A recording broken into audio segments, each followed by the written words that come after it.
Hey guys, welcome back to the channel. Got another deck profile update for you guys today. This time it's on my Monarchs. So I was a little surprised when Monarch Stormforth came back to 3, and I was thinking, okay, cool, like now that it's at 3, now we have a higher chance to actually opening up with it. Because that's actually what helps Monarchs by a lot, because, the deck has potential bricking, but if you contribute your opponent's monsters in place of one of your own, it makes things so much easier. So I had to think of, like, how do I want to change my ratios up? Do I want to keep Stormforth at 3? Do I try it at 2? And then, well, I figured it out, and, well, here's how I like to play it now, so let's get right to it. I also made some vast changes on the side deck, just because, I had some trouble, just picking out what I really wanted to play, but now I pretty much figured things out, so anyway. So starting off, I'm going to be playing 3 copies of Erebus, the Underworld Monarch. This guy's your primary boss monster, and probably the best monster in the deck, because his ability does not target. So this is how it works. If you distribute something, you send 2 Monarch spell or traps to the grave, and then you can you don't target, but you send 1 card from your opponent's hand, field, or graveyard, and just shuffle him back. So he's basically Nightmare Unicorn. Next up, we got Ether, which works similarly to Erebus, only her ability is a little different. Her ability is that she sends 2 Monarch spells or traps to the grave, and you can special summon 1 Monarch with 2,400 or more attack points, as long as it has 1,000 defense. Next up, I got Thestalos, the Mega Monarch, mainly because this guy acts as my Aqua Dolphin. So I can look at my opponent's entire hand and just discard 1 card from his hand. And if it's a monster, he takes damage. And of course, if you use a fire monster for tribute, you can discard 2 cards, I believe. So, or no, I'm sorry. You just inflict 1,000 points of damage by tributing a fire monster. So you just kind of burn him for more damage. Next up, playing 2 copies of Karaz, mainly because this guy gives me some draw power, so if you have him pop himself plus 1 other card you control, you get to draw 2 cards. To lock out your opponent from special summoning monsters, you can play a card like Vanity's Fiend, since this deck is primarily a tribute summon deck, not a special summon deck. So Vanity's Fiend doesn't necessarily hurt you. And to keep him from using monster effects, we got the 1 Majesty's Fiend. And that's pretty much it for high level monsters. Alright, so moving on. I'm playing 3 copies of Adia. This card's amazing. This special summons another Squire monster, or Vassal technically, from your deck directly to the field.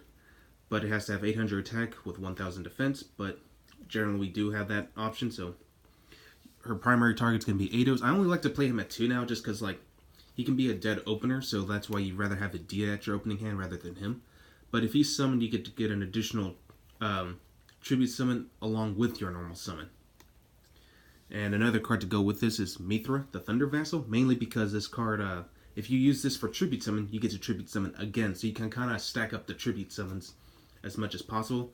But if you use her ability to special summon herself for free, you will have to give your opponent a token, which he'll easily link away. But with Stormforth at 3, now it's more consistent, so you can just get that token off his field and just summon yet another free Monarch.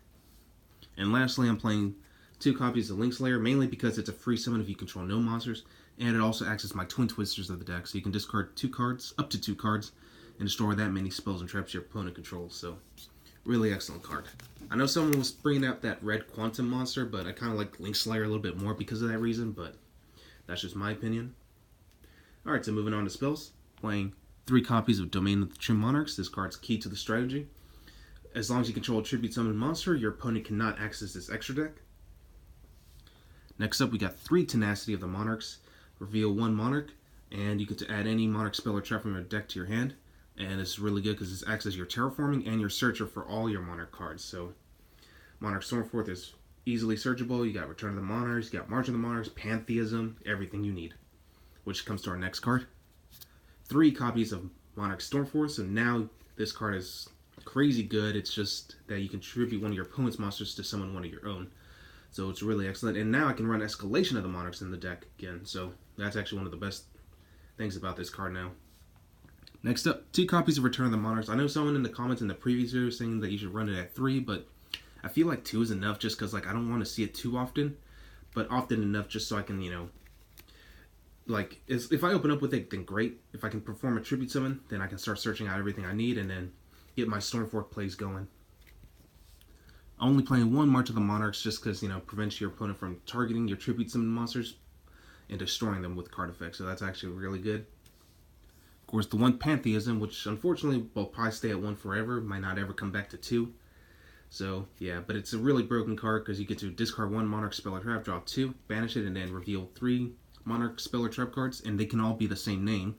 And your opponent has to choose one to add to your hand, so really busted card.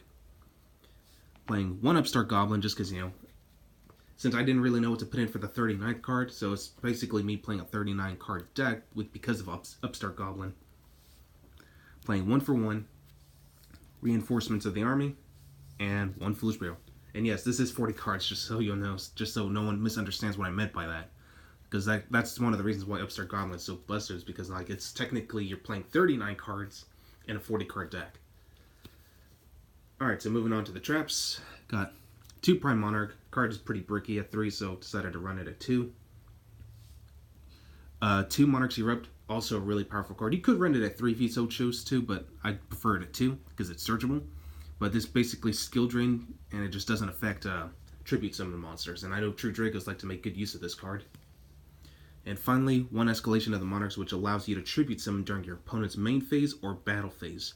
So, really amazing card to go with your Monarch Stormforth. So you could just pick apart his board, as you go. Alright, so that's pretty much it for the main deck. Let me go and show you what I got for the side deck. So for the side deck, I'm going to be playing 1 Ryza, the Mega Monarch. I was originally going to go with Zaborg, but I can't seem to find my copy of it. I don't know what happened to it, honestly. But Ryza is a good enough substitute for that. Got 1 Caius, the Mega Monarch. And to deal with back row heavy decks, specifically Ultra Guys, because Ultra Guys have a pretty good matchup against Monarchs. Since, they don't really rely on their extra deck. But they will use their trap cards quite a bit. I decided to go with a really spicy tech choice. I'm going with Jinzo.